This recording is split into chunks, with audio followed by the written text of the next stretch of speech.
I used to think my father was incapable of love.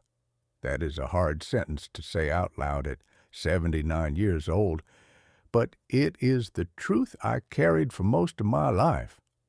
My name is Thomas.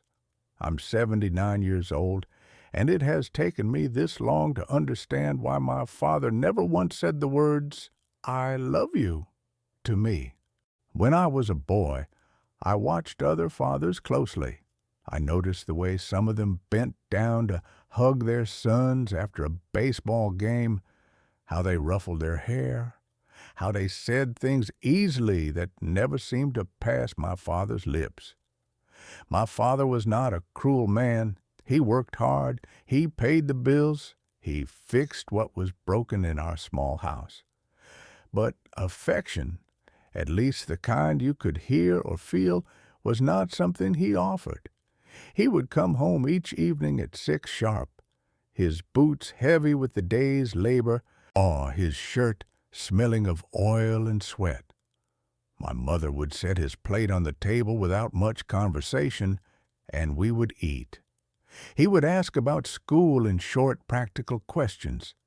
Did you finish your homework? Did you behave? Any trouble?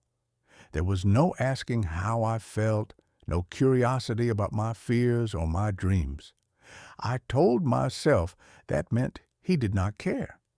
The first time I remember wanting to hear him say he loved me was when I was about 8 years old. I had fallen out of a tree and split my chin open. There was blood everywhere, and I was terrified more by the sight of it than by the pain.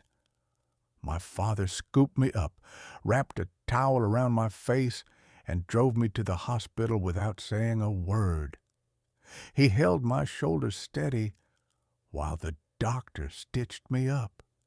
His hands were firm, almost too firm, and I mistook that steadiness for indifference. I wanted him to lean down and whisper that I was going to be all right because he loved me. Instead, he nodded at the doctor and said, "He's a tough one." For years, I believed that was the only language he knew. Toughness. When I brought home a good report card, he would look at it carefully and say, "Keep it up." When I struck out at a game, he would say, "Try harder next time." There were no grand speeches, no warm embraces. I learned early that if I wanted approval, I had to earn it, and even then it would come in the form of a brief nod. As I grew older, that silence began to feel like a wall between us. In my teenage years, I tested him. I stayed out too late. I argued. I raised my voice. I wanted to provoke something, even anger, because at least anger would have felt like passion. But he responded to my rebellion the same way he responded to everything else, with a tight jaw and a few measured words about responsibility. The more I pushed, the quieter he became, and the more convinced I was that he simply did not know how to love. When I left for college, my mother cried at the front door. My father stood beside her with his hands in his pockets. He shook my hand, a handshake. I remember feeling embarrassed and wounded all at once. Other boys were hugged by their fathers, slapped on the back with pride. I got a handshake and a "make something of yourself." I carried that moment like a stone in my pocket for decades. In my 20s, I swore I would be different. I told my young wife that I loved her often, almost excessively. When our first child was born, a daughter with a head full of dark hair, I held her close and whispered those words again and again, as if saying them enough times would heal something in me. I was determined that my children would never question where they stood with me. But life has a way of humbling us. When my son turned 13, he began to pull away just as I once had. He would retreat to his room, headphones on, door closed. I would knock and ask about his day, and he would answer with one word, I felt that familiar frustration rising in me, the same tightness I used to see in my father's jaw. I tried to respond with patience, with warmth, but sometimes what came out was instruction instead of understanding. I would tell him to focus, to work harder, to be responsible. Afterward, I would sit alone and wonder why the distance felt so familiar. It was not until my father grew old that I began to see him differently. By then I was in my 50s, and he was a quiet, shrinking version of the man I had feared and resented. His hands, once so strong, trembled slightly when he lifted his coffee cup. His hearing faded. His world became smaller. I visited more often out of duty than affection, if I'm being honest.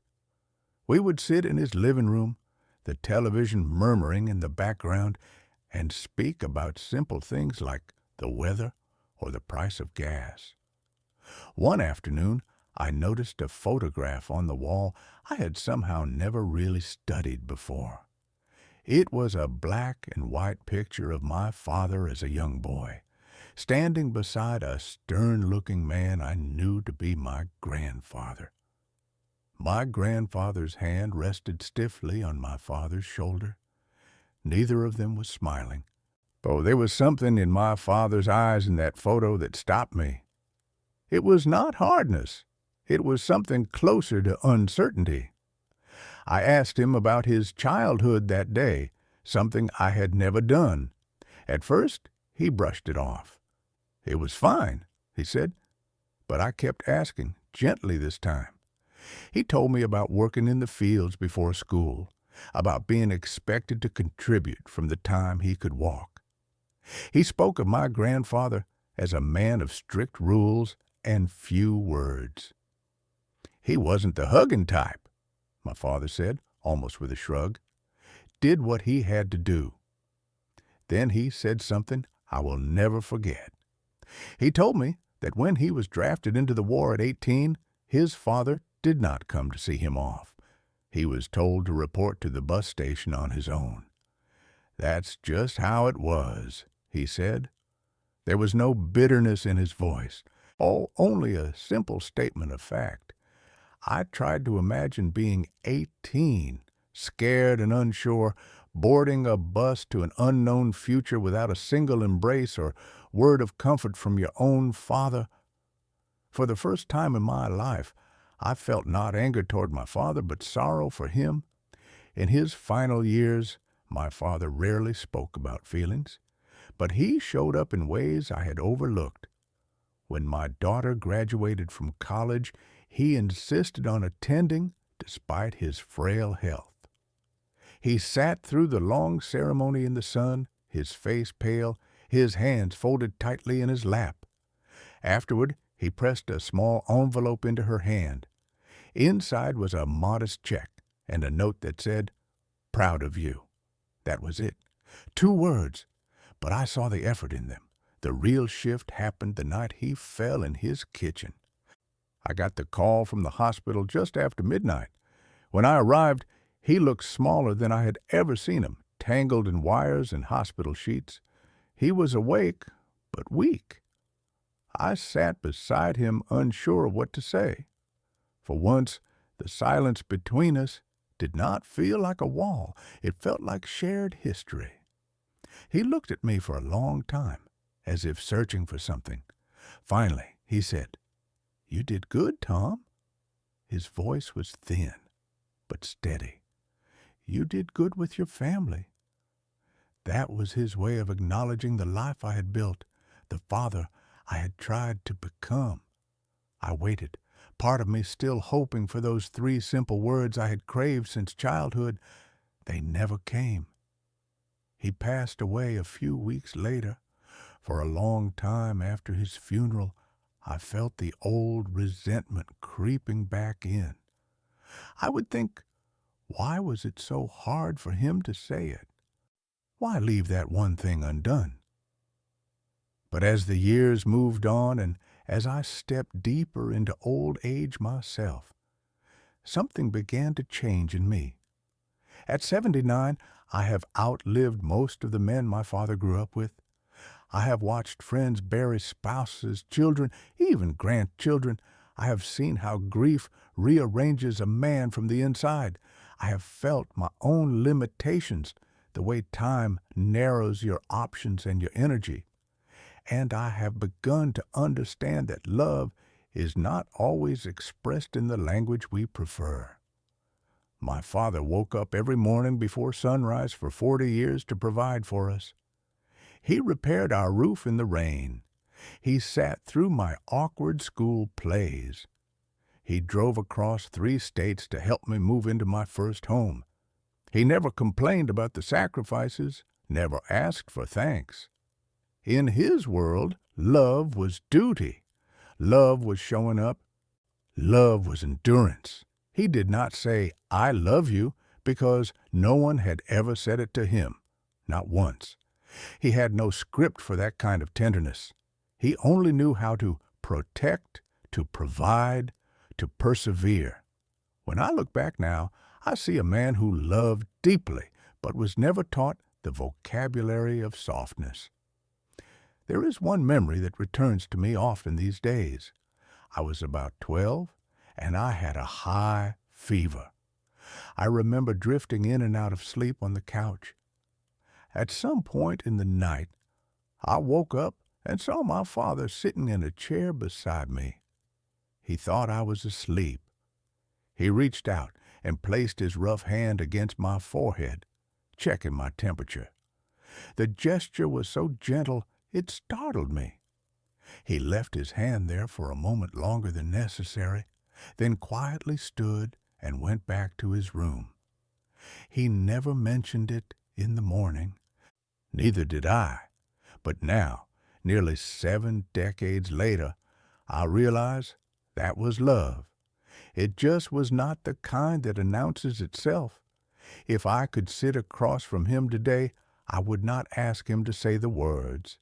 I would tell him that I understand. I would tell him that I see the chain of silence that stretched from his father to him and almost from him to me. I would thank him for breaking it as much as he knew how. And I would tell him that I love him not in spite of his silence, but with a full understanding of it. To you listening to me now, maybe you carry your own version of this story. Maybe there is someone in your life who never said what you needed to hear. I cannot promise you a perfect reconciliation, but I can tell you this. Sometimes the love we long for is already there, hidden inside actions we dismissed, inside sacrifices we took for granted. At 79, I finally understand that my father's silence was not the absence of love. It was the only way he knew how to express it. And that realization has given me a peace I did not know I was missing for most of my life.